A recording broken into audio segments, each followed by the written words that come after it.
ఏది ఏమైనా ఒక అనుభవజ్ఞైనటువంటి వ్యక్తి.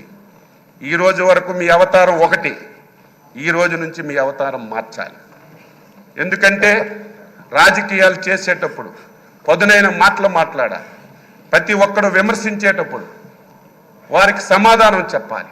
కానీ ఈ రోజు నుంచి మీరు శాసనసభాపతి. నా కోరిక, నా ఆశయం బలహీన వర్గాల తరపున మీకు కోరుతున్నాను.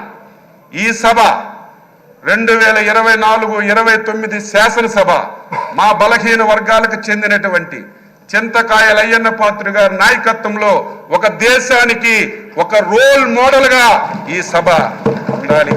ఇది ప్రతి ఒక్కరూ చెప్పుకునే విధంగా మనందరం కూడా ప్రవర్తించాలి.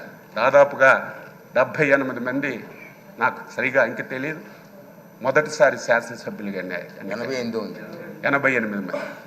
కొంతమంది ఒకసారి 2 సార్లు అయ్యారు. నేను కూడా 6 సార్లు శాసనసభగా ఎన్నికయ్యే అవకాశం మా నాయకులు శ్రీ నారా చంద్రబాబు నాయుడు గారు ఇచ్చారు. ఆయన ఎప్పుడైతే ముఖ్యమంత్రిగా బాధ్యతలు స్వీకరించారో అప్పుడే నేను ఎమ్మెల్యే అయ్యాను. నేను కూడా సభ్యులందరికీ కోరుతున్నాను, ఎవరమైనా సరే కొంతమంది వ్యక్తుల పేర్లు ఈ శాసనసభలో వినడానికి వీలు లేదు. పార్టీల పేర్లు ఎక్కర్లేదు. ఎవరు ఏది చెప్పినా స్వచ్ఛంగా మనం సమాధానం ఇద్దాం. రాష్ట్ర ప్రయోజనాల గురించి పనిచేద్దాం.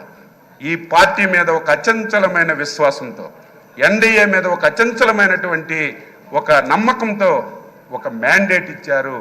దీన్ని మనందరం కలిసి మంచిమైనటువంటి చర్చలు జరిపి మంచిగా ఈ సభను తీసుకెళ్దామని ఒక్కసారి తెలియజేస్తూ, మరొకసారి హృదయపూర్వకంగా మీకు అభినందనలు తెలియజేస్తూ, ఈ అవకాశం ఇచ్చినందుకు మీకు ధన్యవాదాలు తెలియజేస్తూ సెలవు తీసుకుంటున్నాను.